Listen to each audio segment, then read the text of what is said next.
Welcome to the Hype Man Podcast.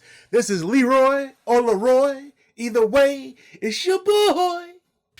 Happy New Year, everyone, and welcome to a new episode of the Hype Man Podcast. This is Dungeons and Dragons Ravenloft Campaign number 3. For the ones who've listened to Ravenloft Campaign number 1 and number 2, thank you so much for all your support. For the ones who haven't subscribed but love what you're hearing, go ahead and subscribe so you can be up to date on when your boy drops new Ravenloft content. All right, so we can continue on. So the group, as we mentioned before, we saw this 60-foot gate that our group, Rogar, Igor, Prim, and Viento were walking up to. Prim found a lever inside one of the mouths of the heads of the fallen off 60-foot statues. They were like guardians on each side of the gate. Pulled the lever opened up the 60-foot gate, so that's where we're going to continue. So the group enters through the 60-foot gate and then heads down the road, and Igor notices as they're walking, Igor has pretty good sense of smell.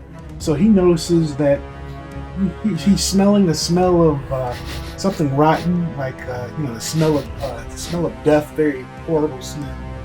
And he notifies this to the group that, hey, as we're walking down this road, I'm smelling rotten corpses or body or something. Something's definitely decaying. I'm not exactly sure who it is or what it is, but just to let the rest of the group know, Igor's like, hey, I'm smelling decay, be on guard, and let's continue down the road. So as they continue down the road, they notice the body, they meet up to the body, and Igor was right. The body seemed like it was clawed, mangled, and Prim notices that this individual had a letter in his hand. So Prim takes the letter out of the dead person's hand, and just the gist of it, the letter reads, it's from the Burgermaster, pretty much in a nutshell that the town or city of Barovia has been taken over, or either taken over or just overcome or overran by vampires in this land. He's mentioned a woman's name, Athena, that either that dreads this head vampire or vampires, and the town of Barovia has been just ransacked with these vampires. So there's definitely a vampire issue in Barovia. There's probably, I'm sure, a head vampire king or somebody in charge of these other vampires that are just terrorizing the lands out here.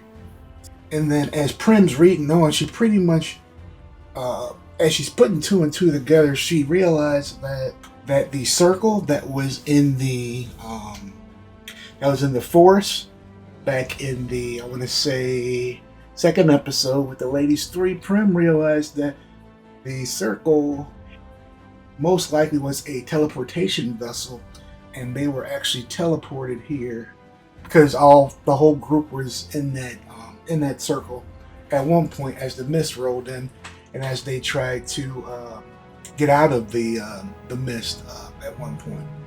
And Prim delivers her knowledge to the group, so the rest of the group knows that this is the circle was a vessel.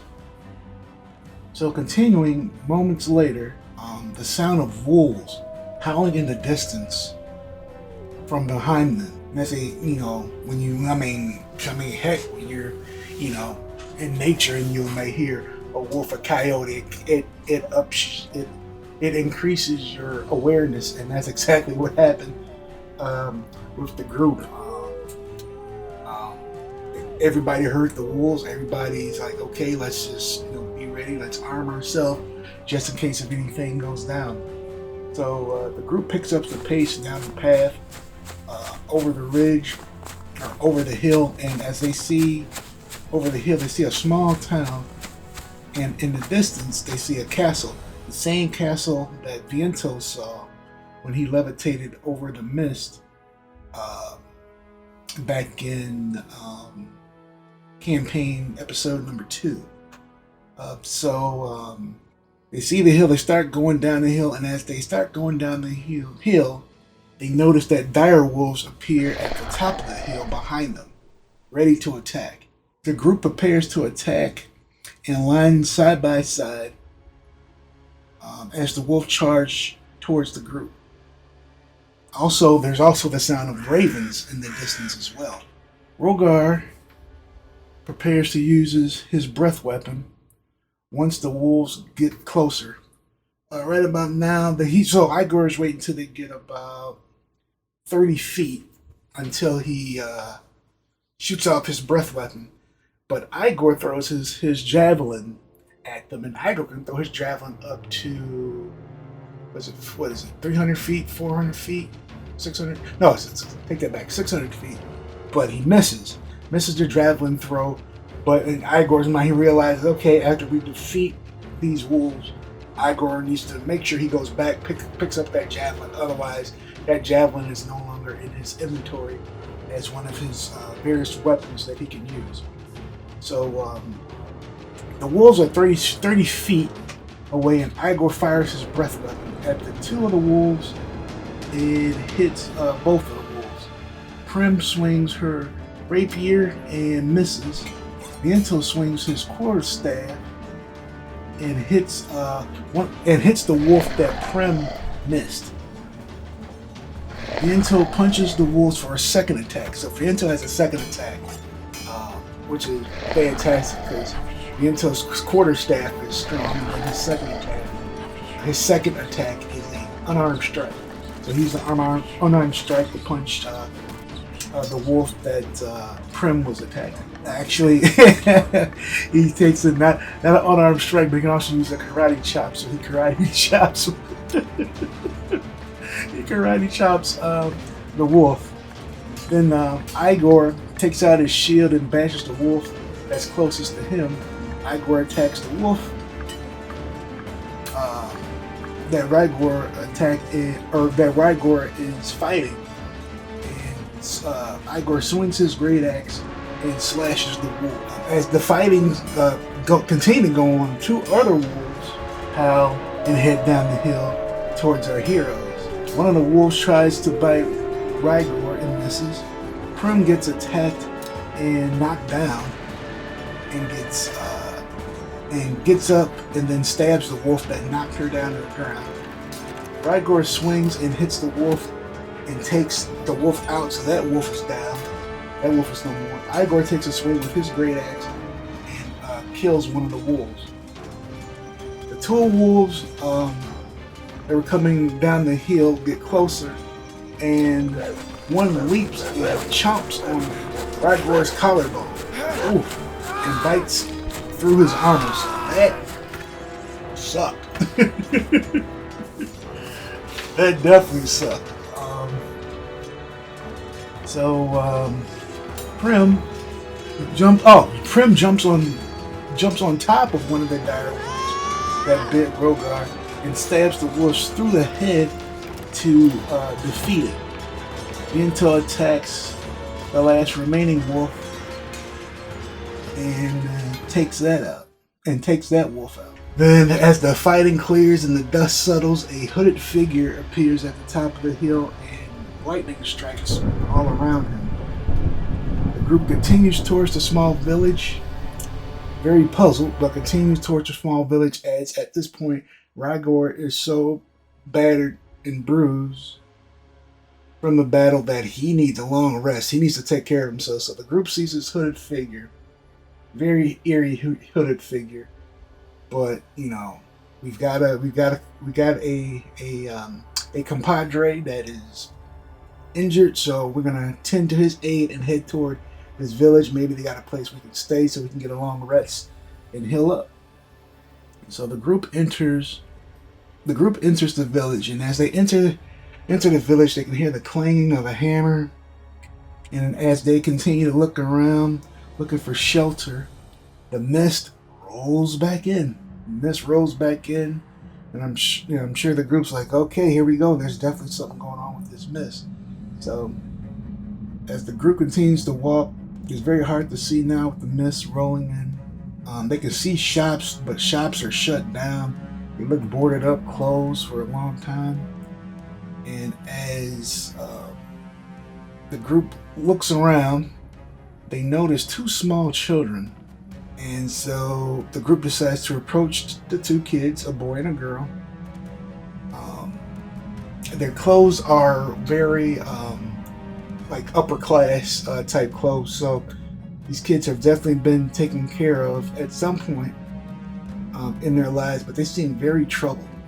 The older daughter mentions that there's a monster on the third floor of their home, and Viento asks, "Where are your parents?" The boy says, "Our parents haven't been home for days." And then he also mentions a baby named Walter that is still in the house. Prim tries to walk past the children, but can't. Like Prim's trying to just, Prim is Prim's a little bit different. Not saying that she doesn't like children at all, but Prim at this point is just trying to find a way to get out of here. Like, what's going on with this mist? And Prim tries to walk past the children, but the mist won't allow her to go any further. So clearly, Prim realizes that the mist wants them to stay. So Prim asks one of the kids, do you know what's going on with this mist? And the kids are like, what are you talking about? The mist doesn't bother us. What's the big deal? So the kids notify them that they are in the town of Barovia, and the brother's name is Thorn.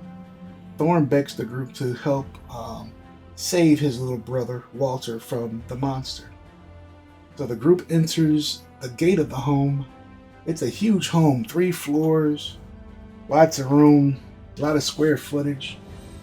And as they're entering the home, they stand in the foyer of the home where they see oil lamps, framed portrait paintings of people, and other very extremely valuable things as well. And as they enter further into the foyer, into the room to investigate, the door shuts behind them. So guys, that was a very quick overview of this this playthrough 3. Like I said, we're now entering to the town of Barovia. The group's now going to most likely help to save Walter. I don't even know if Walter is real or not, or whatever the case may be, but this is quite interesting. I got a feeling it's going to get quite eerie at some point. We're now in a home that we're in a home. We don't know who these kids are. We need to take a long rest so Ogar can heal himself before we continue our investigation, find out what's going on with these kids, why hasn't the mist affected them at all. I get it. They live in this town, so it shouldn't affect them at all. But so far, nothing seems to be too off about these kids. But in D&D, you never know. You never know with these characters that you meet. So, all right, guys, thank you so much for this listening to this episode of the Hype Man Podcast. I'm going to work on number 4 here. Hopefully get that out to you guys as soon as possible. Again, Happy New Year, guys. Thank you for all the love and support of the Hype Man Podcast. Hope you guys enjoy. Be on the lookout for more. Your boy's trying to get these out to you weekly. And hope you guys enjoy. I'm enjoying playing it with my friends, so we're going to keep it going and see what's going on with this house and with Walter and whoever or whatever this monster is that's in the home that the brother and sister want us to save. So, all right, guys, thank you so much for all the love and support. Have a great day. Happy New Year, and I'll see you later.